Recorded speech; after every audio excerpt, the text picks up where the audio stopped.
আমি অ্যাডভোকেট মোস্তাক খান, জঙ্গিপুর কোর্ট।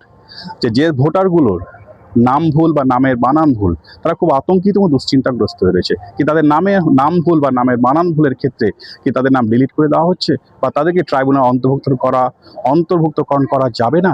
এই নিয়ে আজকে একটু ভিডিও। কি একজন ক্যান্ডিডেট, তার নাম আমি আপনাকে বলছি না, তার নাম একটি ডকুমেন্টে আলাদা ছিল এবং অন্য ডকুমেন্টে পুরোই আলাদা ছিল।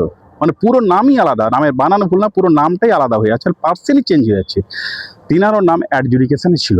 তিনি সুপ্রিম কোর্টে মামলা করলেন এবং সুপ্রিম কোর্ট সে ব্যক্তিটির নাম চূড়ান্ত তালিকায় তোলার আদেশ দিলেন এবং জাজমেন্টে বলে দিলেন কি কোনো ব্যক্তির নাম ভুল বা নামের বানান ভুলের ক্ষেত্রে কোনো ভোটারের নাম ভোটার লিস্ট থেকে বাদ দেওয়া যাবে না।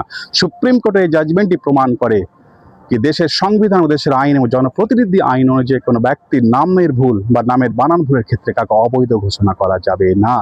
তো আশা করি আপনার দুশ্চিন্তাগ্রস্ত, হতাশা হবেন না।